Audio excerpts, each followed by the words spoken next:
ঘটনাটো ইয়াতেই শেষ নহয়, ইয়াৰ আঁৰত বহুত কাহিনী লুকাই আছে।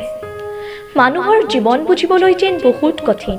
এটা এটা ক্ষণ আপুনি ভাবি চিন্তি খোজ দিব লাগিব। যেতিয়া ফাঁচি দিব ওলালোঁ, তেতিয়া মা, দেউতা, দাদাৰ সকলোবোৰৰ মৰমবোৰে যেন মোক চিঞৰি মাতিছে যে মাইনা, তই এজন ল'ৰাৰ বাবে নিজকে শেষ কৰিব নোৱাৰ।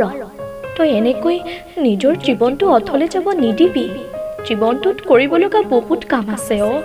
তই সকলোবোৰ কৰিবি, দেখিবি অতীতবোৰে তোক চুবই নোৱাৰিব। আৰু পাছত এইবোৰ ভাবি তই নিজে হাঁহিবি যে তই কিমান মূৰ্খামি কৰি আছিলি। মাইনা, মাইনা, তই ৰুমৰ পৰা ওলাবিনে? আছোন এফালে, তোক কিবা এটা দেখাওঁ। মা।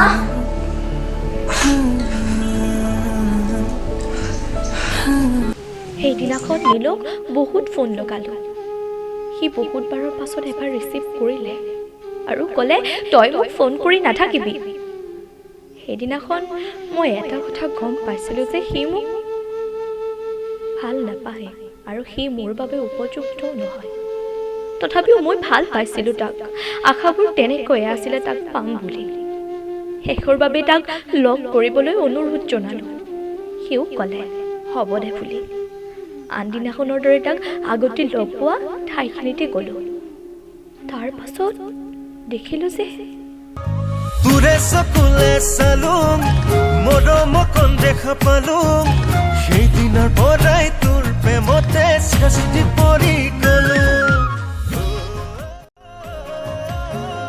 আমি সদায় এনেকৈ থকাটোৱে বিচাৰোঁ। মই তোমাক বহুত ভাল পাওঁ। মই তোমাক বহুত ভাল পাওঁ।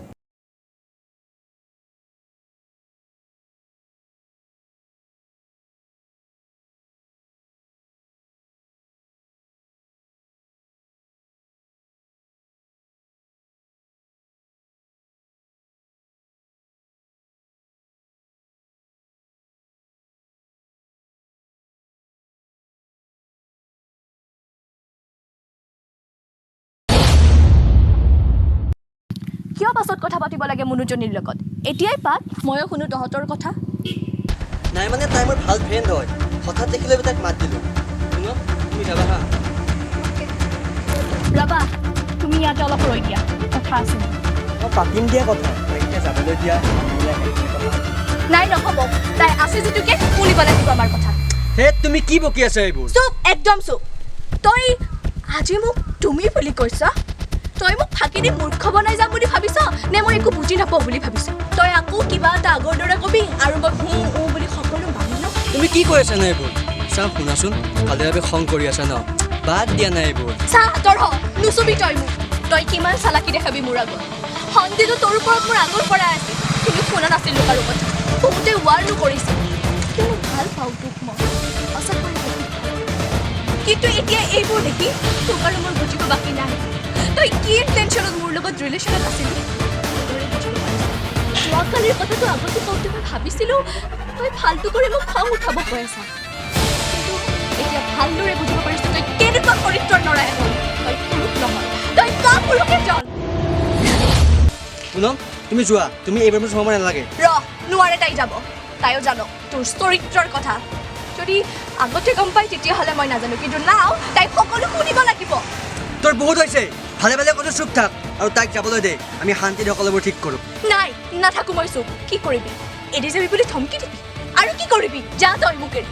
তোৰ দৰে কাপুৰুষ এটাৰ মোৰ জীৱনত একো প্ৰয়োজন নাই। তই নহ'লেও মোক ভাল পোৱা, মোক সন্মান কৰা মানুহ বহুত আছে। নাথাকো মই তোৰ লগত, যিয়ে ছোৱালীক ইউজ কৰাৰ ইণ্টেনশ্যন লৈ ৰিলেশ্যনত থাকে। বাছ চুপ, তই বহুত বকিলি। এবাৰ এনে কথা বেয়া হৈ যাব। কি বেয়া কৰিবি তই মোৰ কথা? দিলাজ, কাপুৰুষ তই এটা। চোৱা, তুই বহুত খং কৰিছ। মই তোমাক বহুত ভাল পাওঁ জান। তোমাক মই দেখা দিব পাৰোঁ নেকি কোৱা? কেনে লাগিছে? এনেকৈ আৰু তোক 10টা চৰ মাৰিব মন আছিল, কিন্তু নামাৰো। তোক ভাল পোৱাটো মোৰ ভুল আছিল, তোক বিশ্বাস কৰাটো মোৰ ভুল আছিল। এই চৰটো মনত ৰাখিবি আৰু ছোৱালীক ইউজ কৰাৰ আগতে সভাৰ ভাবিবি, কিয়নো তোৰ দৰে কিছুমান কাপুৰুষৰ বাবে ল'ৰা জাতিটো বদনাম হয়। কাপুৰুষ। আহিলোঁ মই সেইদিনাখন সকলোবোৰে জীৱনটোক নতুনকৈ আৰম্ভ কৰিবৰ বাবে সাহস গোটালোঁ। কিয়নো প্ৰেমৰ পৰা ধ্বংস হ'ব নালাগে, প্ৰেমৰ পৰা সৃষ্টি হ'ব লাগে। এৰি আহিলোঁ সেই মিছা প্ৰেম, ভাল পোৱা, মৰম সকলোবোৰ। চোৱাচোন এবাৰ তুমি মোলে